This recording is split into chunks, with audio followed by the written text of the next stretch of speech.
Welcome to the enLIGHTenUP podcast. I am your host, Nicole Frolick, and I invite you to cozy up with me each week as I explore all aspects of the spiritual journey, spiritual biohacking, and expanding the mind beyond this reality.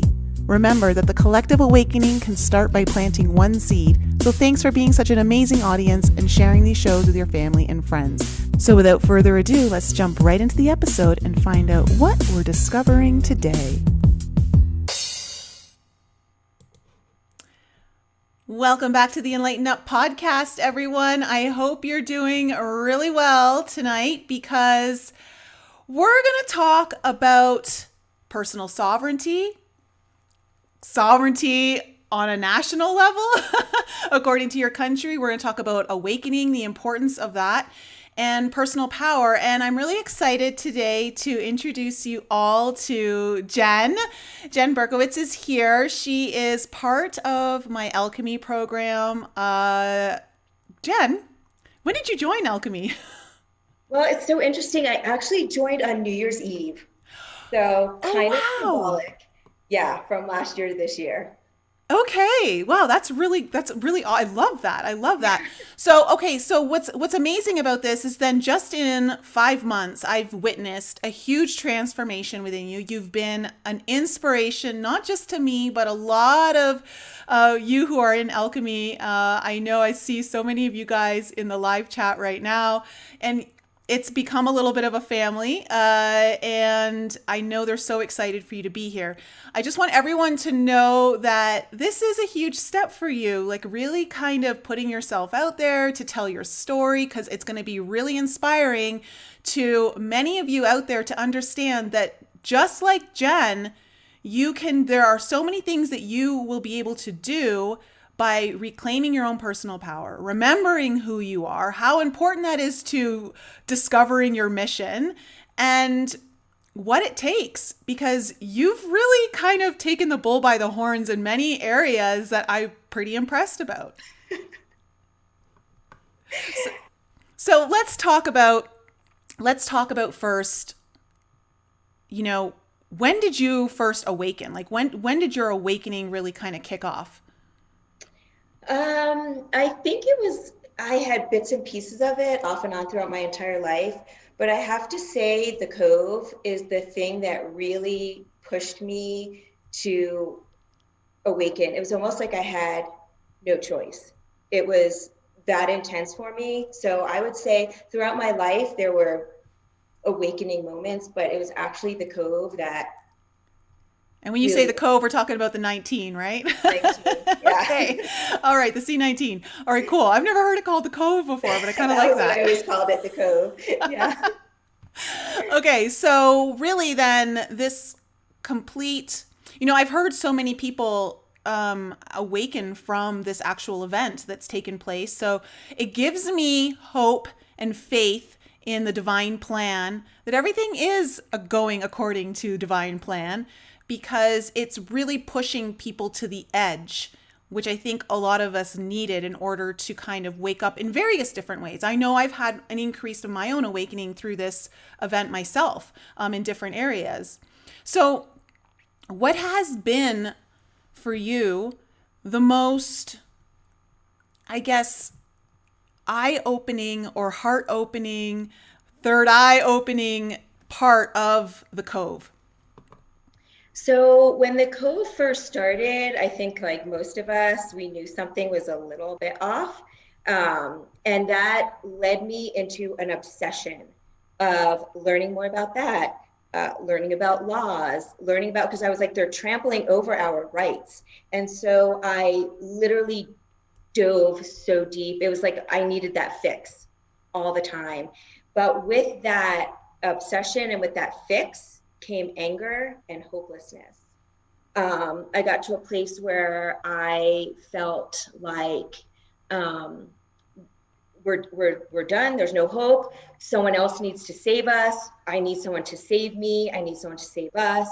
And so that really triggered this, and I had said it before, this rage against the machine part of me, which never existed in me at all. But I knew I needed to not comply with things that I knew were not truths, but it was all external at this point. It was totally external. So, so I did. So I would go out without a mask. And because it was from the external and because it was from an ego point, I got a lot of pushback. I had cops called on me, security called on me. One time I was standing in line and about 20 people verbally harassed me. And I literally, when I finally got into the store, went into the restroom, got on my hands and knees and started bawling my eyes out because I was trying to stand in my truth, but I didn't know what that was quite yet. So, yeah. So isn't it interesting how we have a perception of what our truth is, which is some semblance of it. But as we are on the journey of exercising that truth or expressing that truth in the way that we believe we are guided to do so, we learn more about what that actually means. Totally. And I couldn't understand the pushback from everybody because I thought I was coming from a place of love. I thought I was coming from a place of, I'm trying to help, I'm trying to show, but it wasn't, because that's not where it was truly coming from. It was coming from an external, it was coming from anger, it was coming from hopelessness, it wasn't coming from my heart at that point. And so I was just raging against the machine. And I always had a meditation practice, but I was even at the point where I was like, why bother? Why even bother going inward? Like, I was that hopeless. I thought, what's the point in ascending or growing, because look at what we're dealing with. But little did I know that going inward and really inward was the key that was going to literally unlock everything for me. Okay, so that's beautiful, because I think, we go through a lot of different stages and phases of the ascension process, which can have varying effects on all areas of our life. For you, what areas were really kind of in the crux of this awakening since the Cove started? I mean, at that point, when the Cove was happening, in the very beginning of it, I remember when I joined Alchemy, I'll say this, and I got this thing and I put in the Discord and I was like, oh, I need to open my heart.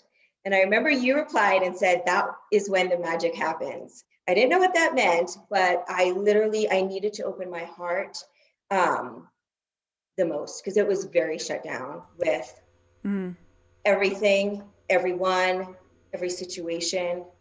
And so that's really where the magic then happened, once I got in touch with that and opening my heart. And I had all this information in my head. I had tons of information in my head because I had done so much research. I just didn't know how at that point to stand in that and be able to express that in a way that was received. And once that happened, it was just, and we'll talk about that more as we continue down my journey. Yeah, so I think that's important because I've had Paul Remington on, who I know you're a big fan of. You've found him quite inspirational, I think, in your own journey of how you've applied yourself to the system and how to make it how to exercise your rights so that you're always in a place of power. And I think that it's so, I'm not saying that research is important. It absolutely is. You need to take in information, you need to process it. But until we apply anything, we're not actually really in the wisdom of it. We're not learning it, I shouldn't say learning it. We're not knowing it. And until we live it in our day-to-day life, we don't truly understand or know the power behind all of the information that we're accumulating through whatever it is. Maybe it's watching videos, reading books, all of those different kinds of avenues. So what for you was the most shifting thing in your reality of understanding what the truth is from you taking in all of the research versus actually applying it? Once I realized who and what I was, that is when it totally shifted. When I realized, and Paul always says it so well, like he is a man. And that just so resonated with me that I am a woman. Uh, you are a woman. Our politicians are men and women. And once I really grasped that concept of true sovereignty of who I truly divinely am as everyone else is, that's when it completely shifted, and I was able to put all that knowledge of what I knew about laws and codes and mandates and policies, that aspect of it. Once I understood my true sovereignty as a woman, that's when everything went from I was raging against the machine because I was like, you're not going to tell me what to do, to and Paul said this too, authority, author. I'm not going to have someone else have authority and author my life. I was going to take the reins and I was going to be the author of my life. And authority was no longer going to be. And so that's where another huge shift, a huge knowing. It was a knowing. Yeah. Knowing in that. I love that. So take us back to the moment when you're on the floor in the restroom at was it a grocery store? Mm-hmm. Okay, so you've had like all these people kind of call you out, attack you in some way, I'm assuming verbally, and you're just wanting to go shopping as you should without a mask, freely breathing the God-given air that we've all been given to breathe. You're on the floor. What's kind of going through your mind and your body? I knew I still knew I wasn't going to walk out of the restroom and put my mask on. I knew I wasn't going to do that. Part of me did say it would just be so much easier if I just did it, if I just complied. But I knew it was not going to happen. And as I was laying there, literally on the bathroom floor, I was like, I just wish somehow I could get it across what I'm feeling internally, get that across externally. But it wasn't until I went internally that then I was able to get that across externally. It was that shift from pushing back externally to going within that then shifted my external completely. And so it still was not fully an understanding yet, even at that point when I was on my hands and knees. It was still like, I'm not doing this. It was something driving me, and I don't have an explanation for what it was. There was something driving me saying, you can do this. You're going to stand back up. You're going to walk out into that store. You're going to stand tall. And then the next store you go to, you're going to do the same thing. It was just something totally driving me that I don't even have words for why, but now I do. So, yeah. And I remember we did a reading together, and in that you were like, I just feel like the mask thing is part of my mission somehow. You didn't exactly know how it was all playing out, but that's something that you could feel very much at your core. 100%. And no explanation for it. Like, everyone's like, it's just a mask. It really is just a mask. But to me, it just represented something way bigger, and not even complying, not, the government telling you what to do. It was even more than that. It was even bigger than that to me. And so that's why I was like, I can't do it. Can't do it. So. What were some of the things, like, so you had the cops called on you. How did you handle that situation? What happened there? Well, I left before they got there. I was like, I'm not going to stick around for the cops. So the day that you were in the store, the shopping grocery store, that's the day the cops were called on you? That was at a sporting goods store. The cops. Oh, a sporting. Okay. Yeah. All right. So you just bounced. Okay. I'm out. Yeah. Why wait, right? Yeah. No. Sure. Absolutely. Yeah. And at one point, the mall security actually came up to me, and he was like, "I need you to wear a mask." And I was like, "Okay, well, show me like and this was a basic thing. I said, just show me the code number." Right. And he was like, "Well, it's posted on the door." I said, "No, it just says wear a mask." But I was like, I want the ordinance. I want the law. I want all that information with numbers, all that stuff on it. and he like rode away on his, I don't know what those things are called, the hover things, came back and he was like, oh, there's no numbers or codes or laws written on there. And I was like, okay, have a good day. So, and I don't even know how I knew what to say, because people would always say to me, how do you know what to say? I don't know. I just had so much information that I was able to then say whatever the conversation was. I had something in my back pocket to like speak about. It was just something. It was so intuitive. But yeah. So you were basically asking people to show you the code number, the policy, or the law that states, what that is, and Yes. to show that to you in your face to verify that that's what you needed to do. Right. And they couldn't, because it wasn't a law. So they couldn't show me that it was a law. And so I couldn't. And I mean, I used the medical assumption thing, and I studied ADA law, and I was able to, I even knew where in our governor's mandates, she said you could go maskless if you had a medical exemption. So I was able to recite that as well.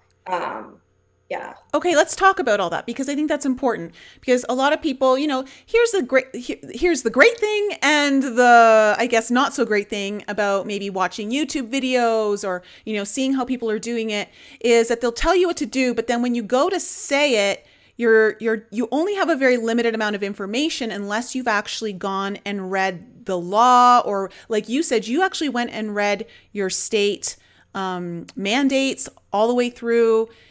What else did you study exactly? So yeah, I would say on page 13, section 1 of our governor's mandates is, and I even had it on my phone so that I could show it to them. And I did look into how with ADA law, so if you're using a medical exemption, I found that if it is a short duration visit, like shopping, going to the gym, going to the movie theater, whatever, they legally cannot ask you for any proof at all. If it's long duration, like staying at a campus, then they could ask you for medical information. So when they would say to me, well, we need to see something, I'm like, no, because ADA law states that it's a short duration visit. You cannot legally ask me for that information. And so, so these were just the things that I kind of tucked away if I needed to use them. And then I pull them out, and nobody really knew what to do with me. Okay, so we're going to get to a couple of really inspiring interactions that you had with people who were challenging you to wear a mask later on, and then how you were able to shift the frequency. But first, let's talk about the inward journey, because that's so important. As you said, none of this would have been possible without the inward journey. So what did you discover as you started to turn inward? So I realized probably in the late summer that I had two choices, and my choices were stay really angry, feel really hopeless, wait for somebody to save me, or go inward.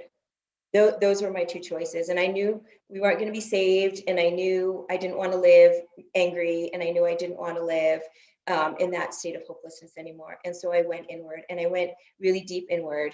And I know I talked to you about some of the healing I did, healing that wasn't related to this stuff. It was just my own healing that I had to clear out. And so, Well, actually, that's not true. Because I think that's where we don't realize is how tied in all of our healing along our journey, all the way back to our childhood, is tied into this very thing.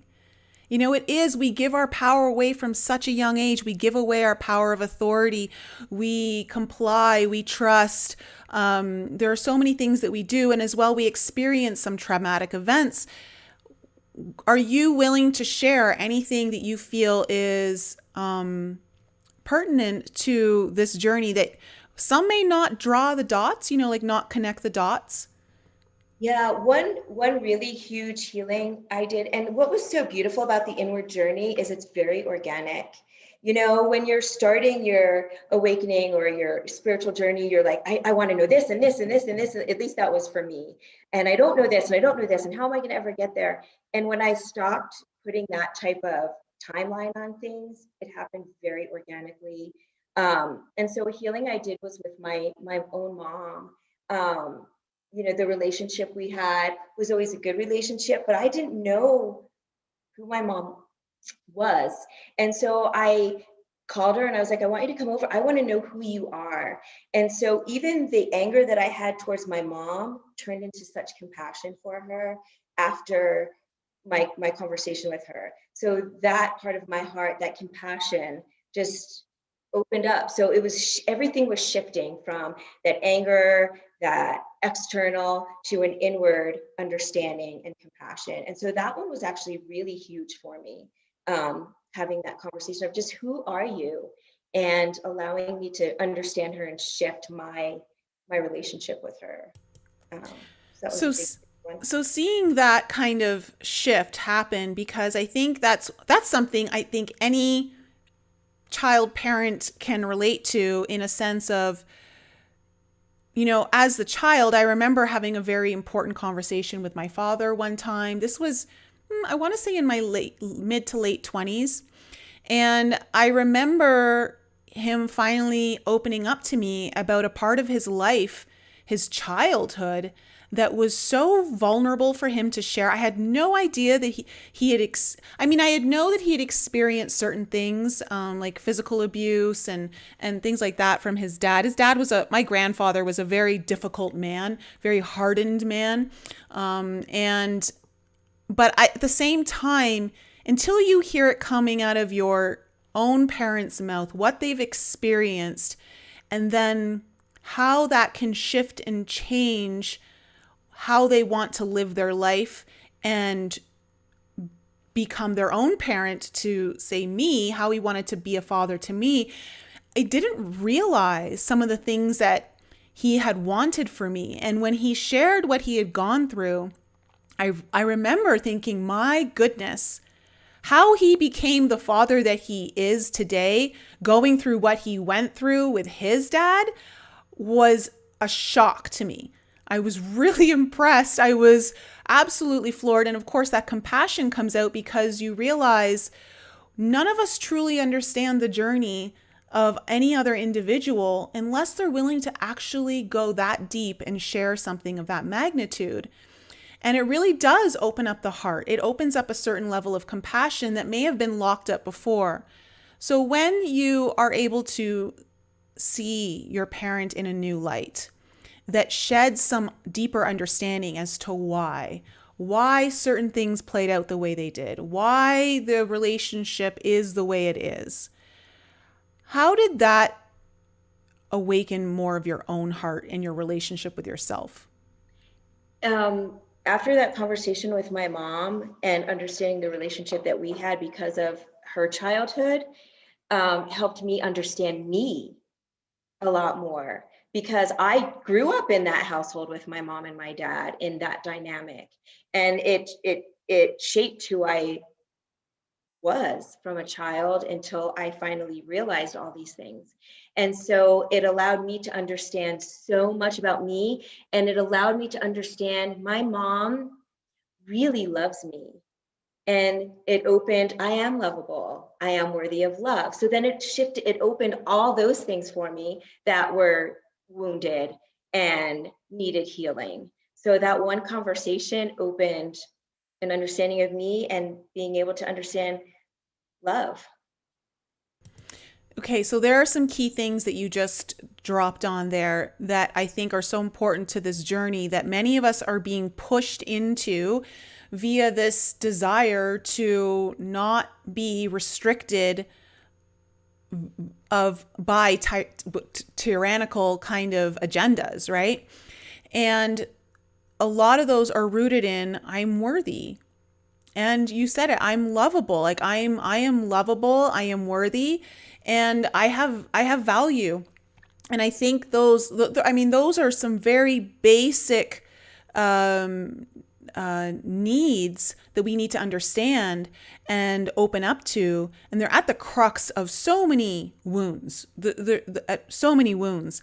But truly, you're not going to stand up for yourself if you don't really think you're worth it, or no one else is going to believe you if your frequency internally is, I kind of think I'm worth it, And these are the things that people need to really go through on their healing journey to empower themselves, not so just they believe it, But so the frequency is there. You're holding that frequency. And when you hold that frequency, it permeates into your field so that everyone who walks into that field feels it, knows it.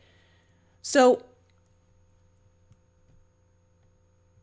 did you have any moments through this kind of heart opening where there were like really kind of deep upheaval kind of cries or anything like really coming to the surface? Lots. I actually remember, I think I DM'd Zeph one day and I'm like, this healing shit sucks. Because I was just like crying all day long and she was like, you got it. I love your mom, you know, because I was like, it sucks. Like this shit sucks.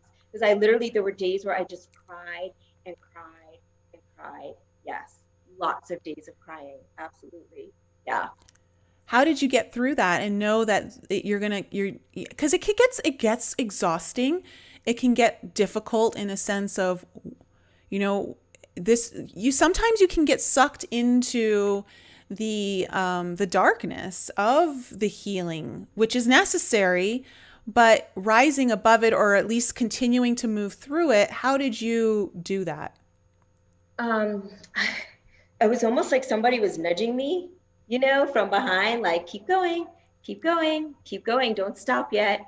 And when I would feel myself being like, I'm done, I would remind myself, open my heart, keep going inward. And so I just continued to, what I found actually was even the times that there was so much pain, and this was actually a message I got in a meditation a few nights ago. And the message was joy in the journey. That was the message I got. I was still finding joy in the journey because I was watching how things were shifting so dramatically that even in those times of literally crying my eyes out for days, feeling things I didn't want to feel at all, I was like, there was still a little bit of joy in that journey because I was still seeing things shifting. And so that's what kept me going.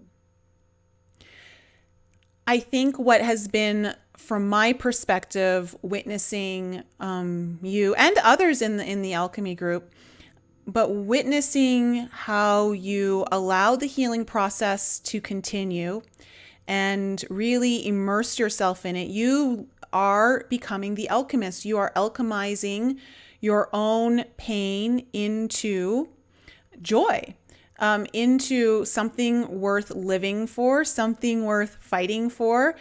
And because you are becoming a personal alchemist, right, for your own journey, but also your body, your energy field, your mind is starting to completely transform.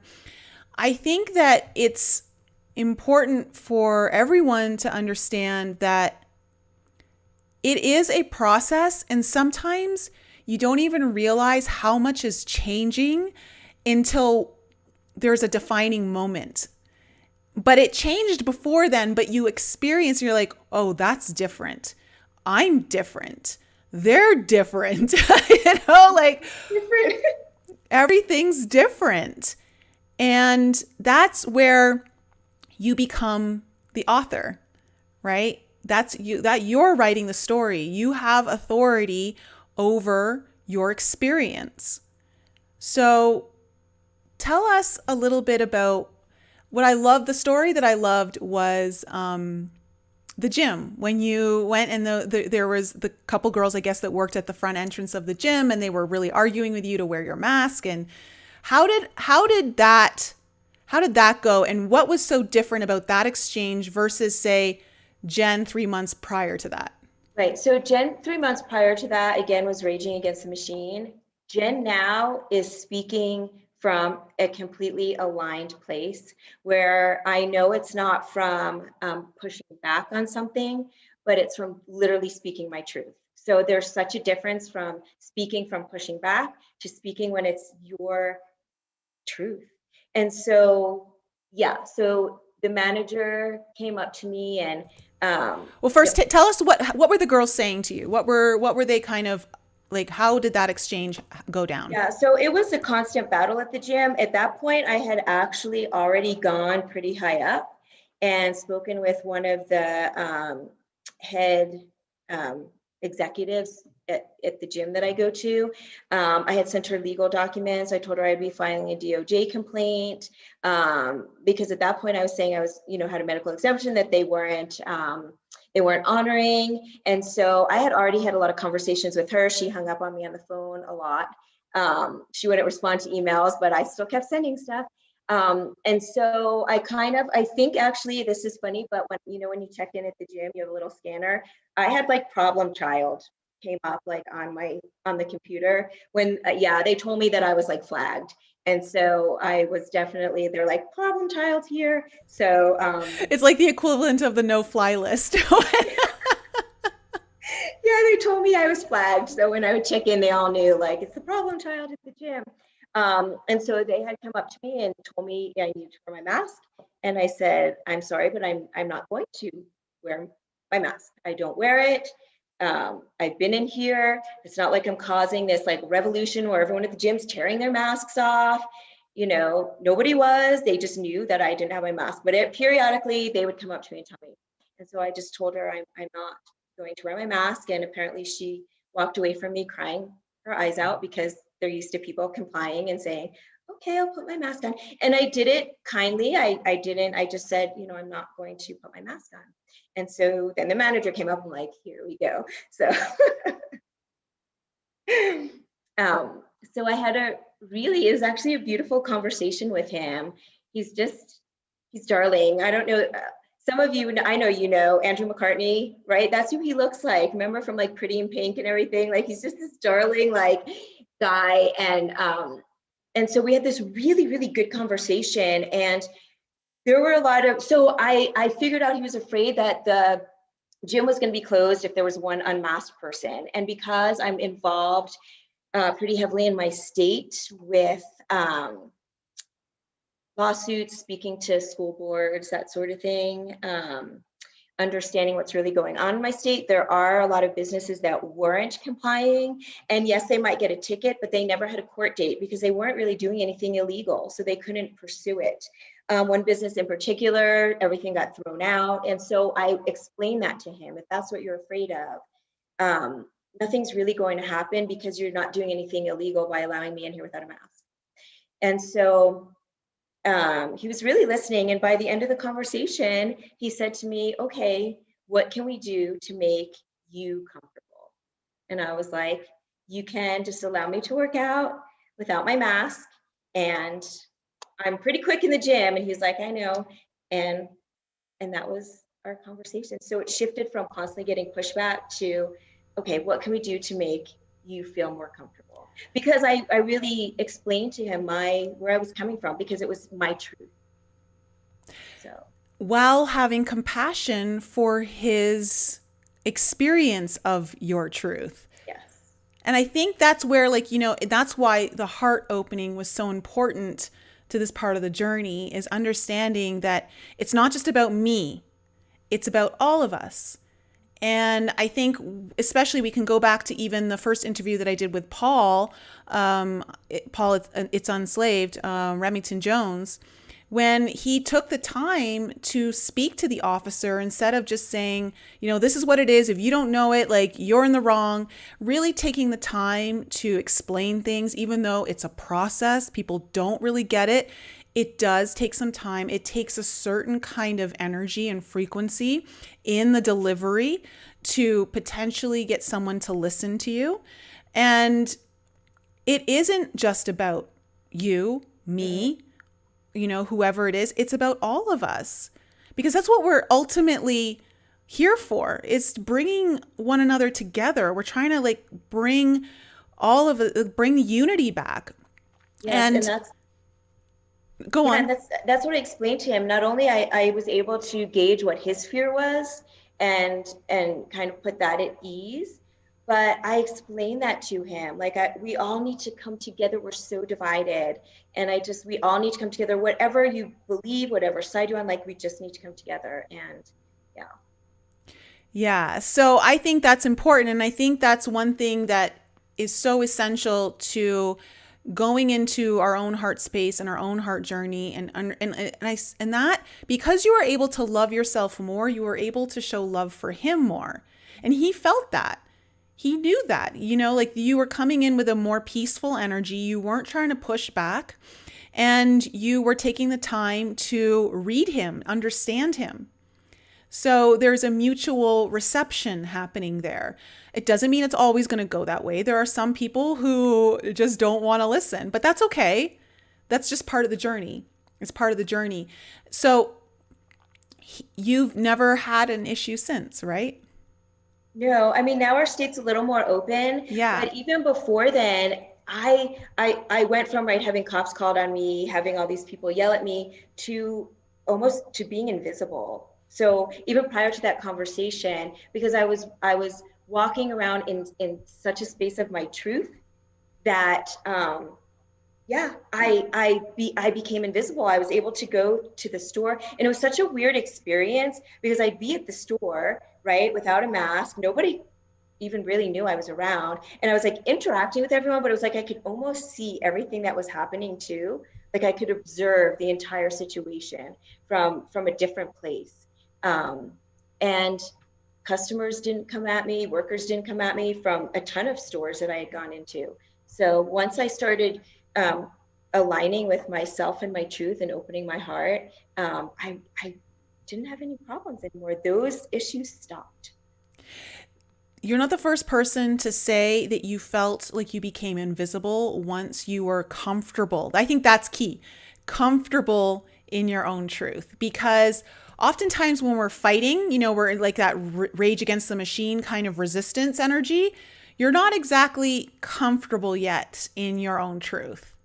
No, before I would literally have like anxiety before I went to a store. I felt like I was in the military and I was like checking out a minefield. So I'd get my cart and be like, okay, I'm going to zip over here and zip over there so that I'm not like near the worker. So it was literally like navigating through this minefield where once I was walking in my truth, I just would walk in and stroll through the store without having to navigate, so that I didn't interact with people and get questioned.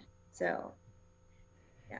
It's so wild, I'm just sitting here thinking like, who knew that this was going to be part of the ascension process? Like I really, if someone had said this a year and a half ago, like the end of 2019, oh, do you know what's going to be part of your awakening and part of your ascension process and remembering who you are is being able to go to the grocery store, not wearing a mask on your face. What are you talking about? Exactly. Yeah, exactly. It's really wild. And I think that's kind of, it's so that's, I think it's humbling on a soul level for us to realize that there are so many things we can't prepare for. So let's go into this because I think it's amazing that as you've really become more comfortable in your truth, as you've been living your truth in your own comfort, and that's huge because the more you do it, it's like with anything, the more comfortable you become because it's becoming habit. You're programming your own subconscious. You're programming your body. There's all of this programming that's happening over the repetitive behavior of doing that while coming from a place of peace and inner knowing. So much more has been opening up for you on a spiritual level, on an energetic level. A lot of your gifts are coming online. Totally. And something I just want to say is that once you realize who you are and you really do walk through this world as just a sovereign being, it's like you moment by moment create your own external world. I've heard it before. I intellectually kind of knew it, but until you see it, until you're actually in it, it is just amazing. So it's like I could be in a world where there's so much chaos, but that's not what I'm choosing to have in my world. And so I, moment by moment, just joy in the journey. And so the external has shifted, but Yeah, so my third eye has gone, it's just insane. Like my heart opened. I'm able to feel things aligned now.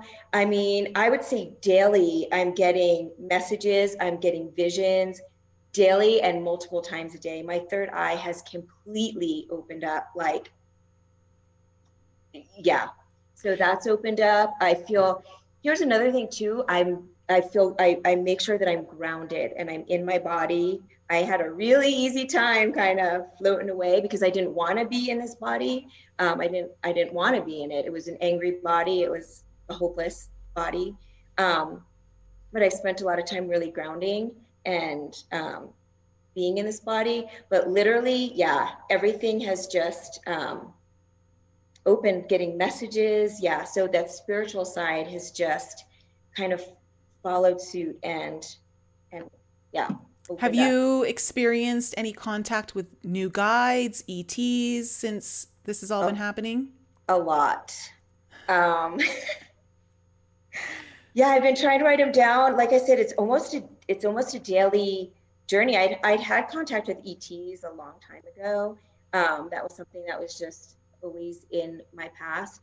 But yes, one night when in meditation, I had so many different species that I saw of ETs, so many different races of ETs. Where I had an angel the other night appeared and gave me messages. I know when I had a session with Consuelo, and she had told me that I had the ability to channel, and I'm literally being guided through it by different ETs, and I'll see them. Yeah. So they're guiding you on your channel on how to channel while you're kind of going into meditation, connecting with them. What are they sharing with you on how to channel? So the first thing, they showed me that I need to be in that frequency um, to be able to receive the messages. I need to actually be in that frequency, and so they're kind of guiding me through that right now and how to tap into that frequency. And I'll get it, and I'm like, yeah, I'm there, you know. And so that was the first thing. Just be. I have to allow myself to feel that frequency to receive the messages. I also got a really visceral message. It was very much the left side. And they told me that when I get this, it was like it opened up, like my crown opened and then my ear kind of opened, like I'd be able to hear the message while I'm receiving the message. So I actually felt that. And so then what I got from that was that when I'm able to tap into the frequency, that'll be kind of my physical cue, my visceral cue that I'm able to then receive and channel the messages in. So yeah, so I'm just slowly being guided on how to receive these messages. So I was told by the Palladians that this is one of the very expedient as well as powerful ways to open yourself to the higher realms is that when you choose to see truths that you haven't allowed yourself to see in your reality. When I say that, I mean difficult truths. Truths that most of us try to avoid for varying different kind of reasons. Okay? When you finally choose to see those truths, you are now able to connect to the higher truths that are available to you that give you sight, that give you audible messages, that give you that cognizant feeling message, whatever it might be, however way you're going to interpret it or have it come in, that it is through that discovery of truth that you are now able to connect to that which is true in the higher realms. And I think that's why it's so important for us to be going through this journey of understanding what is my truth, who am I, and how am I going to live in my truth in a world that is trying to kibosh truth to the nth degree. You know, it's being censored. We're having muzzles put over our mouths. We're being told, we're being completely fear-mongered into subservient behaviors. And when you find a way to be comfortable in your body. And I think that's really important because you touched on that. I don't think we really understand how integral the body is, your DNA technology, but your body is in allowing you to actually access everything. Because until the body feels comfortable, then you can't manifest anything. You can't root it. You can't pull it into this dimension. You can't pull it into this reality. You need your body to do that. And so being comfortable in your truth is such a huge part of all of this. You know, I want to share with you guys some information that I received. I mentioned it in the Alchemy group over the weekend. And this kind of ties in, Jen, to what you were talking about why the heart is so important. And you guys all know that I talk about the inner child healing and all of that. And the inner child is one of the fastest ways to open the heart, because you look at any child who is in pure joy, that is the quintessential heart opening. We all feel our hearts open when we're around kids and they're just in their joy and they giggle and they, there's no restriction on the love that they have to give. And that is why the inner child healing is so important, because it allows us to go into that limitless place of love and joy and access those frequencies. And so, I mentioned I've recently had a vision of a darker green skin ET, and, getting more information on them has been interesting because they have very childlike, joyous energy, these beings. They're like 3 or 4 feet tall. They're not grays. I know some people in the Telegram group thought maybe they're grays. They're not grays. They're a completely different race. And the fact that they have this big ponytail of hair coming off the side, almost like, like the Japanese Asian warriors of like the past, like that's kind of like the way it looks.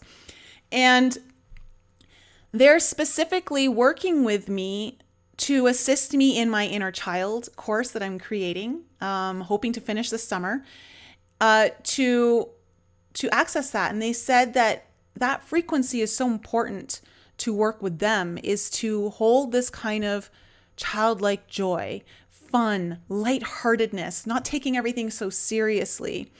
And the spiritual journey obviously can get very heavy. It can get very dark at times, that we sometimes lose our ability to laugh at certain things and really remember that lighthearted joy. And they are wanting to work with me to help bring that more into my own healing practice, not just for myself, but for others. And part of that will be through the inner child course that they're going to help me create it.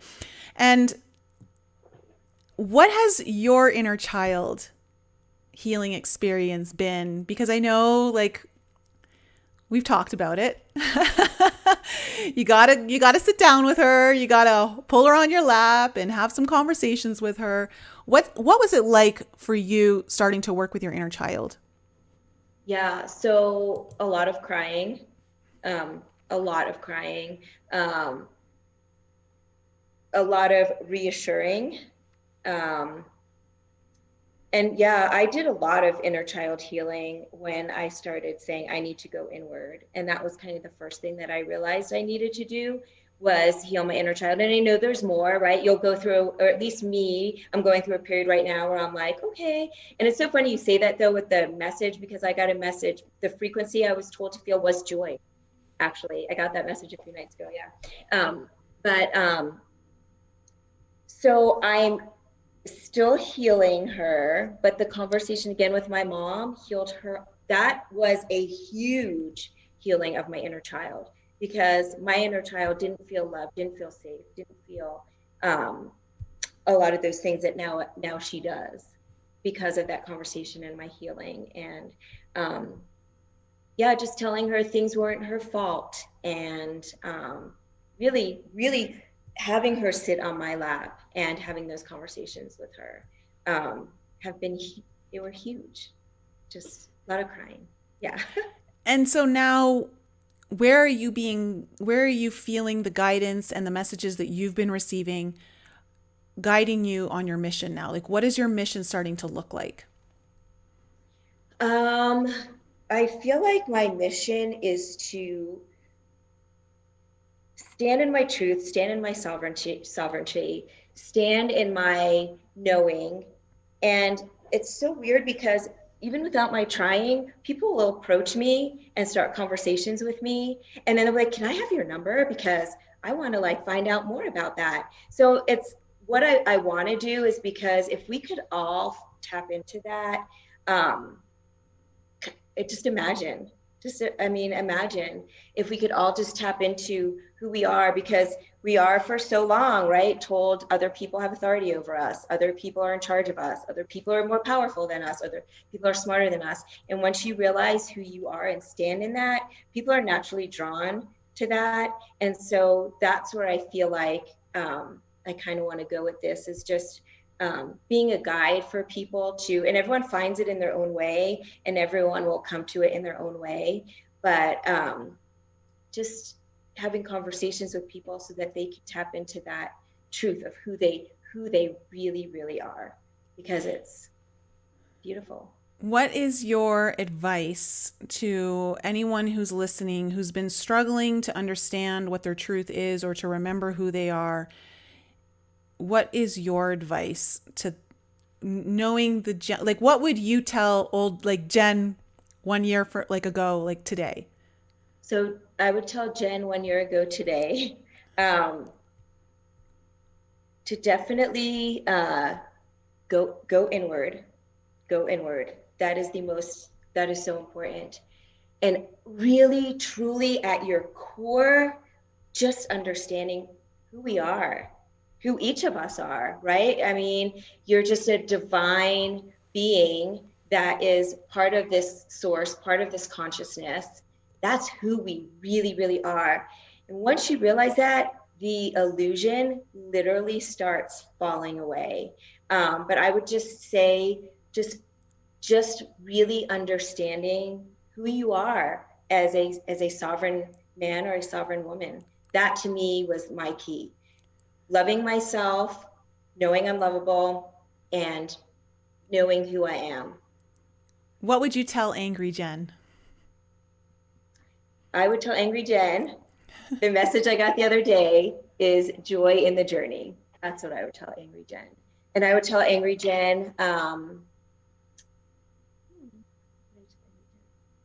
what I would tell angry Jen is, don't look for the external.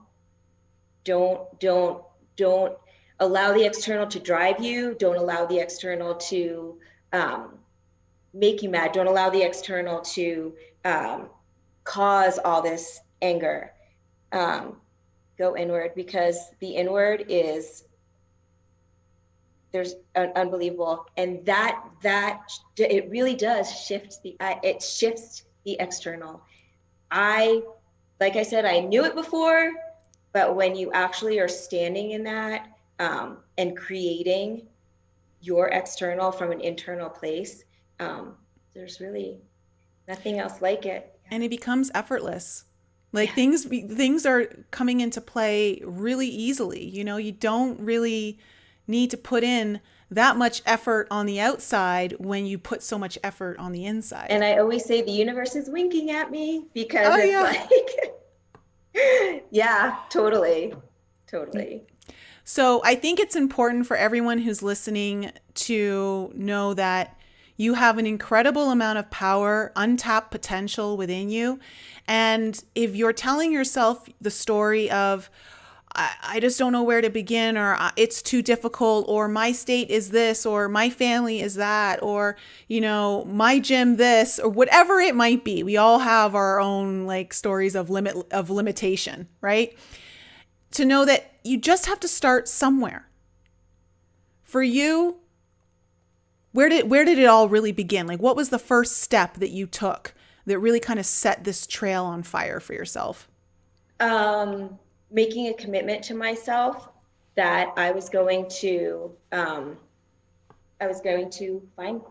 myself. I made that commitment. And that, I can't tell you, is there is nothing spiritual about that. Not at all. Not at all. There is nothing spiritual about that. That comes down to a very conscious choice to see your value. And if you can't see it today, you're going to commit to seeing it tomorrow, and you're going to commit seeing it the next day.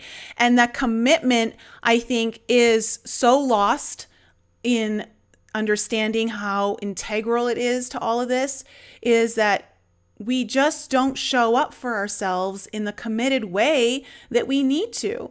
And when you finally commit to yourself, every time you do, every time you show up, whether it's the next day, whether it's the next hour, whether it's just the next minute, when you show up for yourself in that committed way, things start to shift, because now you're putting value on yourself. Now you're making yourself a priority. Now you're literally saying to yourself, I'm worth it. Every time you do that. And I think that's so important, because there's nothing spiritual about that. That is just pure discipline and drive and inspiration to want better for yourself.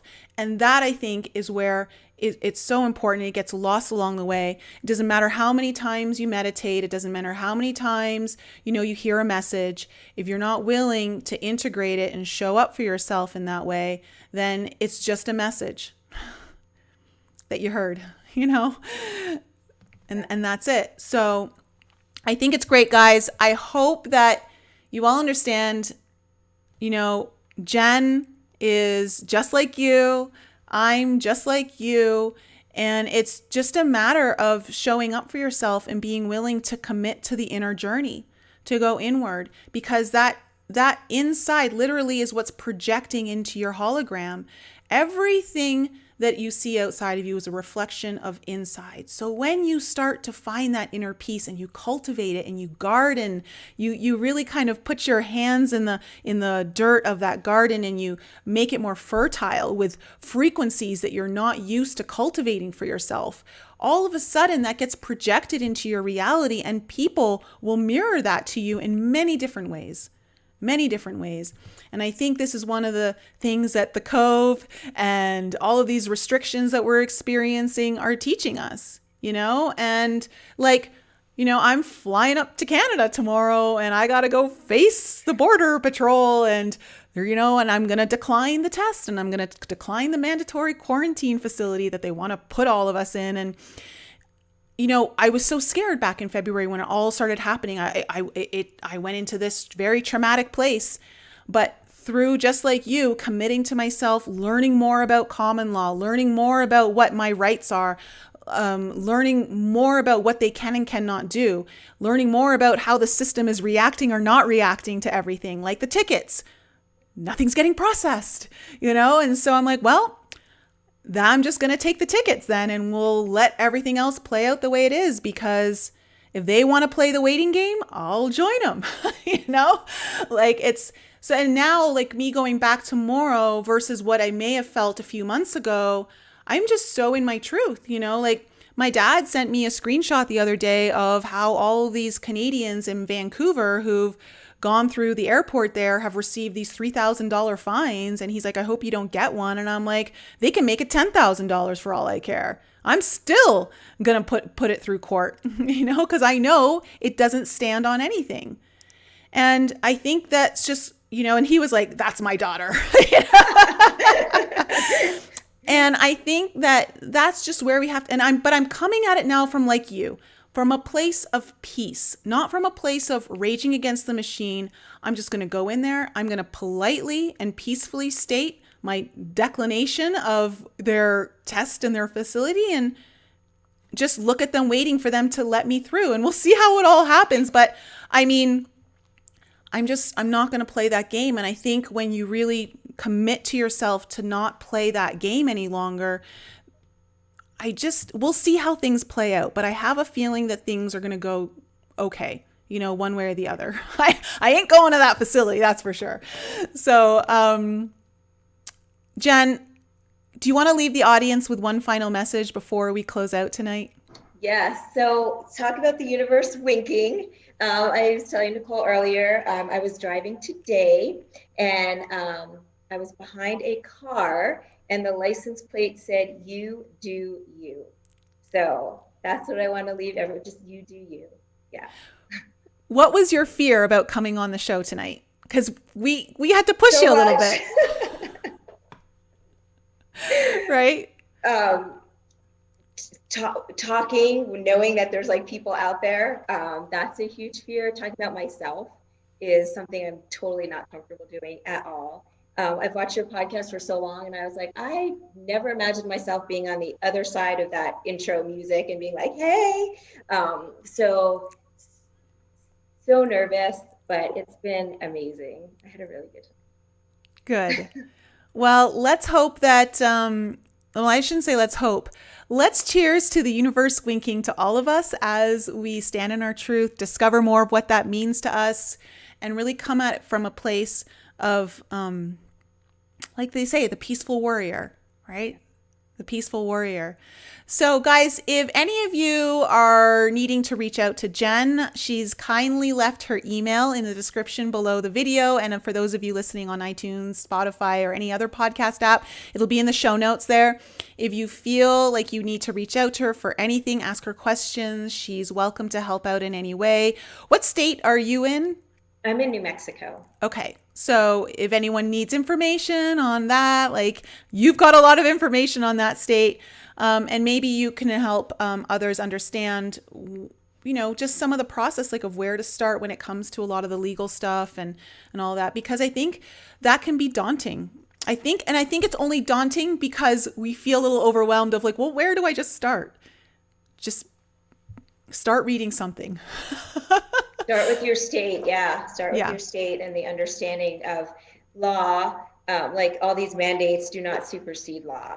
So, and they've kind of trampled over all of our constitutional rights since last year. So, exactly. Well, thank you so much, Jen, for coming on. I'm so proud of you. It's been such a pleasure to witness your growth. You've been inspiring to me, and helping me get more comfortable in my own truth and my own sovereignty. And, this is how it works, guys. You just never know. Don't look at anyone around you as, well, they've got it all together or they don't need this. We all are here to help one another. We're all here to activate one another, whether it's activating our DNA, activating our hearts, opening up our heart chakras. All of that stuff is important. That's why community is so important. That's why we can't be pushed away from one another. That's why we have to come together, and not get caught up in the separation, because the more we come together, the more we activate one another and inspire one another and are there as a support system. So I love you guys so much. Have a wonderful evening. Next week, I will have Consuelo back on the show. I know many of you have booked appointments with her and had incredible sessions. She's coming back on. We're going to do more activations. She's going to take us through a past life experience and help clear karma. We're going to go through a lot of different things. So I hope you guys tune in next week, and I'll be coming back to you from Canada.